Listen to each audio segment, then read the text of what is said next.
এখন class 12-এর political সায়েন্সের যে সাজেশান তার 5 নম্বর চ্যাপ্টার থেকে আমি একটা নোট আকারে তোমাদের দেখাচ্ছি কিভাবে তোমাদের লিখবে। সেই প্রশ্নটা আগে বলে দিই, সেটা হচ্ছে মার্কসের রাষ্ট্র সম্পর্কিত তত্ত্বটি আলোচনা করো। ঠিক আছে, এই প্রশ্নটা তোমরা কিন্তু অবশ্যই দেখবে, এটা কিন্তু আসতে পারে। দুটো প্রশ্ন তোমাদের দেখিয়েছিলাম, এই দুটোর মধ্যে থেকে মার্ক্সবাদ এবং উদারনীতিবাদ এই দুটো ইম্পর্টেন্ট হচ্ছে। আমি তোমাদের দেখাচ্ছি তোমরা কিভাবে লিখবে।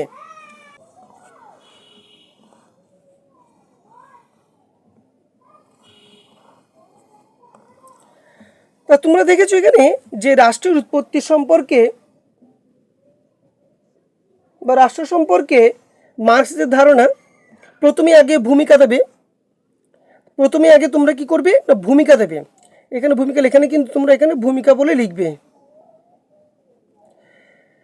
তারপর বলছি এখানে রাষ্ট্রবিজ্ঞানের কেন্দ্রীয় আলোচ্য বিষয় হলো রাষ্ট্র। এই রাষ্ট্রের উৎপত্তি, ক্রমবিকাশ ও প্রকৃতির প্রসঙ্গে বহু ও বিভিন্ন মতবাদ এর সৃষ্টি হয়েছে। মার্ক্সবাদও তার ব্যতিক্রম নয়। তবে মার্ক্স নিজে নির্দিষ্ট কোনো গ্রন্থে রাষ্ট্রের বিভিন্ন দিক নিয়ে বিস্তারিত কোনো আলোচনা করেননি।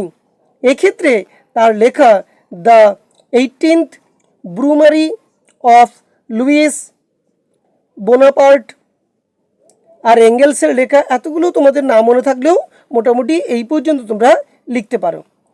ঠিক আছে, পরেরটা রাষ্ট্রের উৎপত্তি সম্পর্কে যে লেখা আছে সেটা দেখো। রাষ্ট্র উৎপত্তি সঙ্গে এবারে আমরা আলোচনা করব, সেটা রাষ্ট্র উৎপত্তি সম্পর্কেও লিখতে পারো অথবা রাষ্ট্রের প্রকৃতি সম্পর্কে লেখো। রাষ্ট্রের প্রকৃতি এখান থেকে তোমরা লিখবে। তাহলে আগে রাষ্ট্রের প্রকৃতি তোমরা হেডিংস দেবে, তারপর লিখবে রাষ্ট্রের উৎপত্তি ও প্রকৃতি বিশ্লেষণের ক্ষেত্রে মার্ক্স অ্যাঙ্গেলস সমাজ বিকাশের 5টি স্তরের কথা বলেছিলেন। তিনি আরও স্তরের কথা বলেছেন, তোমরা এখানে 5টি লিখবে। পরের প্রশ্ন যে পরের পয়েন্টটা লিখবে তোমরা এ দিয়ে অথবা 1 নম্বর দিয়ে লিখবে রাষ্ট্রহীন আদিম সাম্যবাদী সমাজ। তাহলে এই পয়েন্টটা লিখে তোমরা লিখবে আদিম সাম্যবাদী সমাজে ব্যক্তিগত সম্পত্তির উদ্ভব হয়নি, তাই কোনো শ্রেণী বা শ্রেণী শোষণ ছিল না। শোষণ ছিল না বলেই শোষণের যন্ত্র রাষ্ট্র ছিল না। এবারে বিটা দেখো, দাস সমাজে রাষ্ট্রের উদ্ভব। ব্যক্তিগত সম্পত্তির উদ্ভব হলো দাস সমাজে, ফলে দাস সমাজ সৃষ্টি শ্রেণীতে ভাগ হয়ে গেল দাস ও দাস মালিক। সমাজ বিকাশের এই স্তরেই শ্রেণী শোষণ ও শ্রেণী শোষণের সূত্রপাত, শ্রেণীর শাসন ও শ্রেণী শোষণের সূত্রপাত হয়। ফলে শ্রেণী শোষণের যন্ত্র স্বরূপ রাষ্ট্রের উৎপত্তি হয়।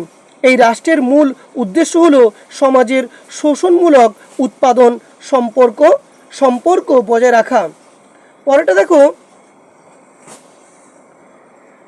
সিদ্ধাকের সামন্ত সমাজে রাষ্ট্রের প্রকৃতি। সামন্ত সমাজ ভূস্বামী ও ভূমিদাস এই দুই পরস্পর বিরোধী শ্রেণীতে বিভক্ত। মুষ্টিমেয় ভূস্বামীরা হলো পরিশ্রমভোগী শোষক শ্রেণী, আর শোষিত হয় বিপুল সংখ্যক ভূমিদাস। এই সময় শ্রেণী সংগ্রামের তীব্রতা ও ব্যাপকতা বৃদ্ধি পায়। কৃষক ভূমিদাসদের উপর আধিপত্য বজায় রাখা এবং শোষণ কায়েম করার যন্ত্র হিসেবে সামন্তপ্রভুরা রাষ্ট্রকে ব্যবহার করে। ডির দাগে দেখো, ডির দাগে বলেছে পুঁজিবাদী সমাজে রাষ্ট্রের প্রকৃতি। এটা সম্পর্কে তোমরা লিখবে কি, পুঁজিবাদী সমাজ যে প্রধান দুটি শ্রেণীতে বিভক্ত তারা হলো বুর্জুয়া ও প্রোলেতারিয়েত। এই সমাজে শ্রেণী শোষণ চরমে উঠবে। বুর্জুয়া শিল্পপতিরা সম্পূর্ণ উদ্বৃত্ত মূল্য আত্মসাৎ করবে, আর পুঁজিবাদী রাষ্ট্রযন্ত্র ও তার সরকার আইন এই শোষণকে বৈধতা দেবে। সমাজ বিকাশের এই স্তরেই অনুষ্ঠিত হয় সমাজতান্ত্রিক বিপ্লব। তোমরা আমার চ্যানেলকে অবশ্যই সাবস্ক্রাইব করে দেবে এবং বন্ধুদের মধ্যে শেয়ার করে দেবে এবং বেল আইকনটা ক্লিক করে দেবে, যাতে নোটিফিকেশান সঙ্গে সঙ্গে তোমাদের কাছে চলে যায়। আমি যা নোট ছাড়ি, যা কিছু বলি তোমাদের জন্য, সব কিছু তোমাদের আগেই পৌঁছে যাবে। তাই জন্য তোমাদের বারবার করে বলছি আমি, তোমরা সাবস্ক্রাইব করে দেবে এবং বন্ধুদের মধ্যে শেয়ার করে দেবে। তোমরা যদি করো তাহলে আমি হয়তো আর কিছুদিনের মধ্যেই চ্যানেলটা আমার স্টপ হয়ে যাবে, আর তোমাদের কাছে আমি নিয়ে আসতে পারবো না। কারণ একটা চ্যানেল যদি আমরা গ্রোথ করি, তাহলে কিন্তু সবার সহযোগিতা লাগবে। ঠিক আছে, তোমরা অবশ্যই আমার চ্যানেলটাকে সাবস্ক্রাইব করে দেবে, আবার বন্ধুদের মধ্যে শেয়ার করে দেবে। একটু দেখো, ইদ্দাগের যে পয়েন্টটা দিয়েছে সেটা হচ্ছে সমাজতান্ত্রিক রাষ্ট্র ব্যবস্থা। সমাজতান্ত্রিক বিপ্লবের মধ্যে দিয়ে সমাজতন্ত্রের আবির্ভাব ঘটে। পুঁজিবাদী চিন্তাধারা অনুসারে সমাজতন্ত্র হলো পুঁজিবাদ থেকে সাম্যবাদে উত্তরণের একটি মধ্যবর্তী স্তর। বুর্জুয়া শাসনের অবসান হবে, প্রতিষ্ঠিত হবে সর্বহারার একনায়কতন্ত্র। সমাজতান্ত্রিক রাষ্ট্রের কাজ হবে সর্বহারা শ্রেণীর স্বার্থ রক্ষা, ব্যক্তিগত সম্পত্তির উচ্ছেদ ঘটিয়ে উৎপাদনের উপাদানের উপর সামাজিক মালিকানা প্রতিষ্ঠা এবং সামগ্রিক অর্থনৈতিক উন্নয়ন। এক কথায় প্রতি বিপ্লবী শক্তিকে ধ্বংস করে সত্যিকারের এক শ্রেণীহীন শোষণহীন সাম্যবাদী সমাজ প্রতিষ্ঠা সমাজতান্ত্রিক রাষ্ট্রের লক্ষ্য। তোমরা এভাবে যদি লেখো তাহলে তোমরা কিন্তু 8-এ 8 পাওয়ার সম্ভাবনা রয়েছে, এবং কমেও যদি ধরি তাহলে কিন্তু 7 অবশ্যই তোমরা কিন্তু পাবে। আমি যেগুলো বলছি, যেভাবে পয়েন্ট করে বলছি, তোমরা পয়েন্টগুলো বেশি করে দেবে। মাস্টার পয়েন্ট কিন্তু দেখবে, আর একটু বেশি করে লিখলে, প্রায় 2 পেজ মতো লিখলে, 2 পেজ আড়াই পর্যন্ত লিখলে তোমরা 8-এ 8 পাবেই। ঠিক আছে, তার সঙ্গে তাহলে আমাদের ভূমিকা দিলাম, আর রাষ্ট্রের প্রকৃতি সম্পর্কে এখানে কটা পয়েন্ট দিলাম? 5টা পয়েন্ট দিলাম। তাহলে কটা হলো? মোট 6টা হলো। এবার রাষ্ট্রের অবলুপ্তি আছে, তাহলে 7টা, উপসংহার একটা 8 হয়ে যাচ্ছে, আর একটা অন্য একটা পয়েন্ট দিয়ে দিলে সেটা হয়ে যাবে। তাহলে বলছি সেটা কি? রাষ্ট্রের অবলুপ্তি। রাষ্ট্রের অবলুপ্তি দেখো, দাস সমাজ থেকে পুঁজিবাদী সমাজ, প্রত্যেকটি স্তরেই সমাজ ছিল শ্রেণীবিভক্ত ও শ্রেণীহীন সমাজ। তাই শ্রেণী শোষণের হাতিয়ার হিসেবে রাষ্ট্রের প্রয়োজন ছিল, কিন্তু সমাজতন্ত্রের চূড়ান্ত প্রকাশরূপে যে সাম্যবাদ প্রতিষ্ঠিত হবে, সেখানে ব্যক্তিগত সম্পত্তি থাকবে না। ফলত শ্রেণী ও শ্রেণী শাসন দুই লুপ্ত হবে। শ্রেণীহীন শোষণহীন এইরূপ একটি সমাজে শোষণের যন্ত্রস্বরূপ রাষ্ট্রেরও কোনো প্রয়োজন থাকবে না। অপ্রয়োজন হয়ে রাষ্ট্র অবলুপ্ত হবে। তাহলে এইভাবে তোমরা অবশ্যই কিন্তু লিখবে। সমালোচনা আছে, সমালোচনা থেকে তোমরা 2টো পয়েন্ট দেবে। এত বড় বড় কিন্তু লিখতে হবে না, ছোট ছোট করে কিন্তু লিখলেও হবে। দেখো এবারে যে সমালোচনাটা বলছি,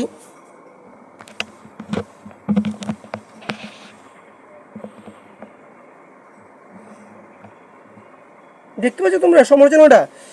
তাহলে এখানে কিন্তু সমালোচনাটা অনেক বড় বড় দেওয়া আছে।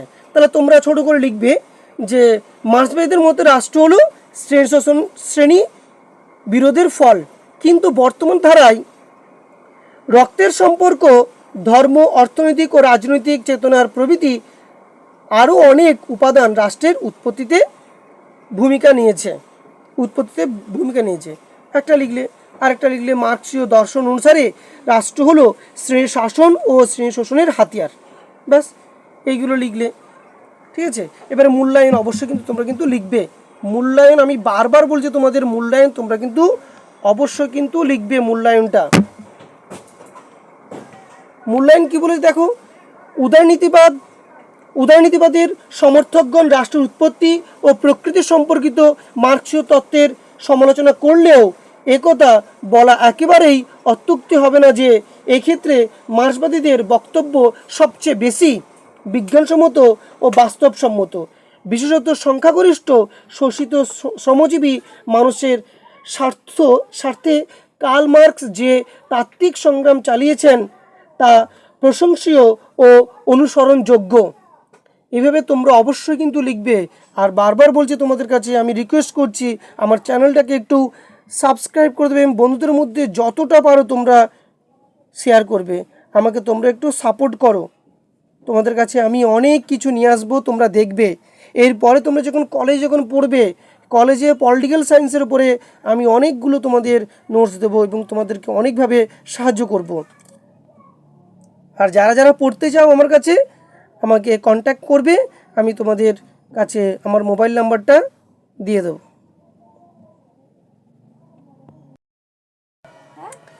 বিশ্বায়ন কাকে বলে, বিশ্বায়নের প্রকৃতি আলোচনা করো এবং এর বিভিন্ন রূপ পর্যালোচনা করো।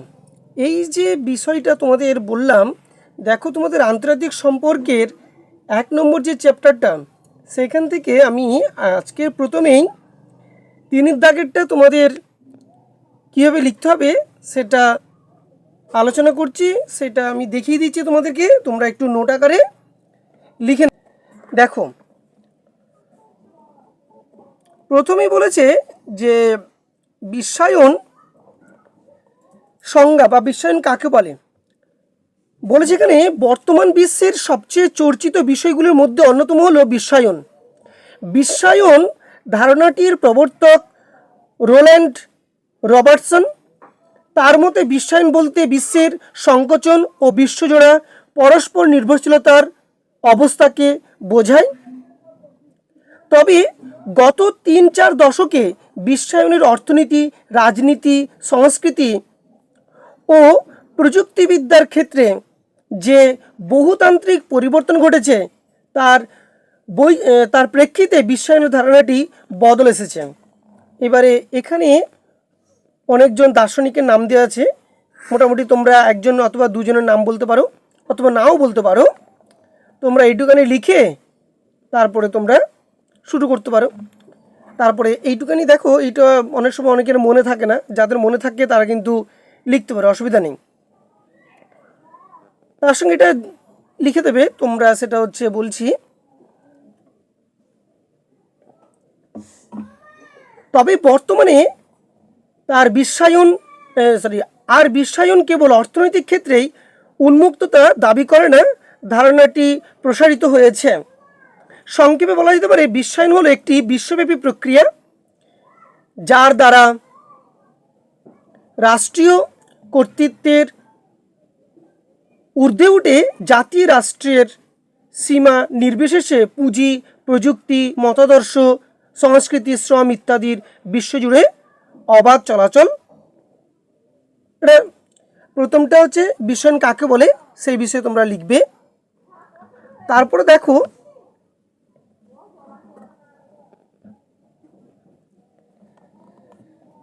বিশ্বায়নের প্রকৃতি। এই বিশ্বায়নের প্রকৃতিটা দেখো তোমরা, প্রথমে বলেছে এখানে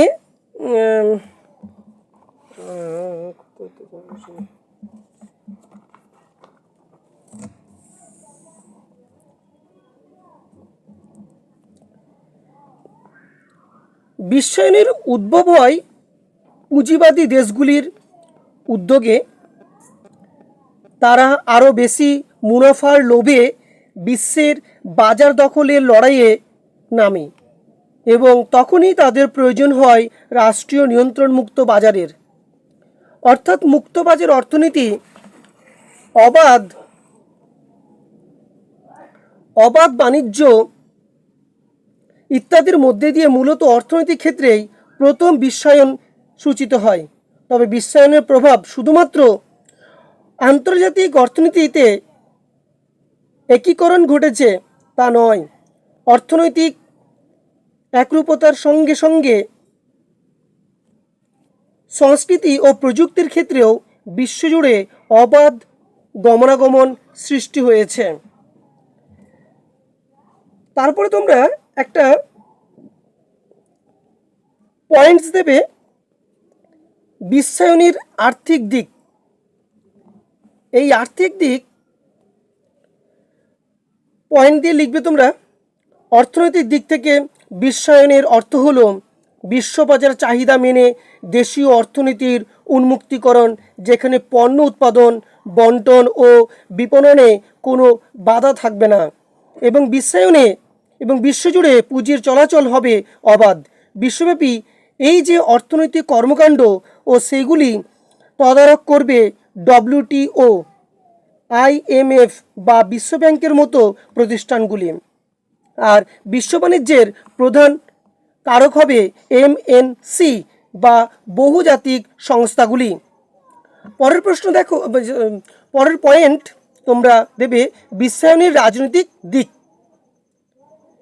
এখানে কি হবে, যে কোনো গণতান্ত্রিক রাষ্ট্র সংখ্যাগরিষ্ঠ সাধারণ মানুষের স্বার্থে অর্থনৈতিক ক্ষেত্রে নিয়ন্ত্রণ আরোপ করতে চায়, কিন্তু বিশ্বায়নের ধারণাটি বাজারের ওপর নিয়ন্ত্রণ আরোপের সঙ্গে সামঞ্জস্যপূর্ণ নয়। তাই বিশ্বায়ন মিনিমাল স্টেট এর ধারণা প্রচার করে, বরং স্বায়ত্তশাসনমূলক প্রতিষ্ঠানগুলিকে আরও বেশি রাজনৈতিক গুরুত্ব দিয়ে রক্ষা করার কথা বলে, কারণ বৃহৎ পুঁজির সঙ্গে লড়াই করার সামর্থ্য তার থাকবে না, বরং বৃহৎ পুঁজির নির্দেশ পরিচালিত হতে তারা অভ্যস্ত হবে। পরেরটা দেখো, পরের পয়েন্ট লিখবে বিশ্বায়নের সাংস্কৃতিক দিক। তোমরা অবশ্যই আমার চ্যানেলটাকে সাবস্ক্রাইব করে দেবে, বন্ধুদের মধ্যে শেয়ার করে দেবে, আর বেল আইকনটা ক্লিক করে দেবে। যা কিছু আমি নিয়ে আসি সব কিছুই তোমাদের আগে নোটিফিকেশান চলে যাবে, তোমরা সঙ্গে সঙ্গে ক্লিক করে দেখে নিতে পারবে।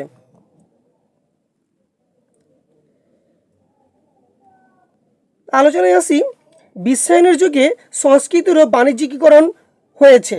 মূলত পশ্চিমী ধাঁচের সংস্কৃতি, দূরদর্শন, ইন্টারনেট ইত্যাদির মাধ্যমে যারা বিশ্বে ছড়িয়ে পড়েছে, এইভাবেই এক সমরূপ সংস্কৃতি গড়ে তুলতে চান বিশ্বায়নের প্রবক্তারা।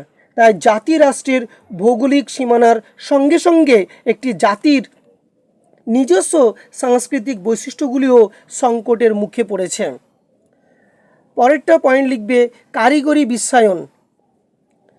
এখানে কি আছে, বিশ্বায়নের সম্প্রসারণ বিজ্ঞান ও প্রযুক্তির ভূমিকা আছে। তথ্য প্রযুক্তি, ইন্টারনেট, উপগ্রহ ব্যবস্থা ইত্যাদির মাধ্যমে রাষ্ট্রীয় সীমানা ও ভৌগোলিক দূরত্ব ঘুচে গিয়ে সমগ্র বিশ্বে একীকরণ সম্ভবপর হয়েছে। বিশ্বায়নের নেতিবাচক প্রকৃতি এবারে তোমরা পয়েন্ট করে লিখবে।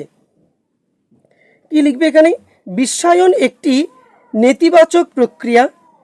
কিছু শক্তিশালী পুঁজিবাদী রাষ্ট্র ছাড়া বিশ্বের অধিকাংশ রাষ্ট্রের অর্থনৈতিক রাজনৈতিক সার্বভৌমত্ব প্রত্যক্ষ এবং পরোক্ষভাবে আজ বিশ্বায়নের গ্রাসে। দরিদ্র দেশগুলির অর্থনীতিকে চাঙ্গা করতে IMF, বিশ্ব ব্যাংক ঋণ দান করে, কিন্তু কাঠামোগত সংস্কারের বিনিময়ে তাদের বাজারকে উন্মুক্ত করতে গিয়ে অর্থনীতির নিয়ন্ত্রণ চলে যাচ্ছে WTOর হাতে, বিভিন্ন MNC এবং বৃহৎ পুঁজিবাদী দেশগুলির হাতে। এ যেন ছদ্মবেশে নয়া উদারনীতিবাদ। বিশ্বায়িত পশ্চিমী ভোগবাদী সংস্কৃতির হাতছানিতে বিনষ্ট হচ্ছে দরিদ্র দেশগুলির নিজস্ব সাংস্কৃতিক বৈশিষ্ট্য। মানুষের বিলাসবহুল ভোগবাদী জীবনযাত্রা পরিবেশকে ধ্বংস করছে।